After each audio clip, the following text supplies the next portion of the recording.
Core standards, which are for English language arts and math, were pushed onto the states primarily through the federal Race to the Top initiative. And under Race to the Top, the states agreed, the states that were trying to get money, get grants from Race to the Top, agreed that they would do certain things. They would adopt these national standards. And there were definitions in that about what the national standards had to be, and it was a definition that applied only to Common Core. So they agreed to adopt that. They agreed to essentially to adopt it almost word for word. The standards had to be a set of standards that were substantially identical across all states in this consortium. So if a state adopted that and made that commitment, the state has given up control to change the standards. So if proponents are telling you that they can fix them, they can change them, they can tweak them, whatever verb they want to use, they really can't, not under the commitments that they've already made. Because the whole point of national standards is to standardize education across the states so that we don't have one state doing something that another state's not doing. The whole point is to standardize, and if you do that, you're giving up your sovereignty. You can't change things. For the last 2 years, school districts have spent millions of dollars training teachers on how to teach, not just the standards, but the Common Core method of teaching. We heard as early as this morning that a parent was really upset because their child was not getting the math and they didn't like the way it was being taught in the classroom.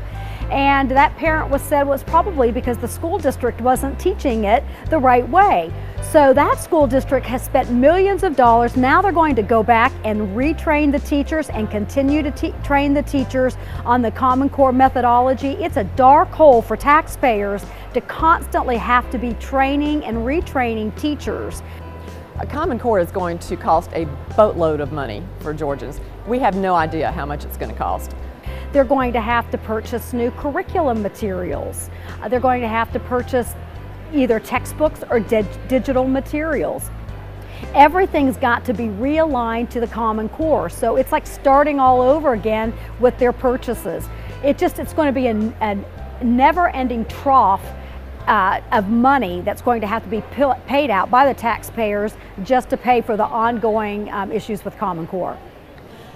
The Fordham Institute, which is a think tank in Washington that had done a lot of evaluations of state standards and is a huge proponent of Common Core, did a study comparing every state standards to Common Core, and the point of the study was to make Common Core look good. Even Fordham had to admit that in many respects the previous Georgia performance standards were better than Common Core. We basically have ceded our authority over to those that outside of the state of Georgia. They can be trade associations, they can be private companies, they can be part of the Department of Education. We feel that because we have to ask for permission on everything that we do in the state of Georgia, we have to ask people outside the state of Georgia. It is at that point that we have ceded all authority. The best example that I can give is a year ago, Dr. John Barge, who is Georgia State School Superintendent, was asked by our governor, Nathan Deal, to approach the testing consortium and ask for some flexibility in the testing. The consortium came back and denied the request of our governor, who is our elected official. So that shows me, just in that one simple example, that we can't even make decisions on testing, even from the highest elected official in our state. We have to kowtow basically to those that are making decisions outside the state of Georgia.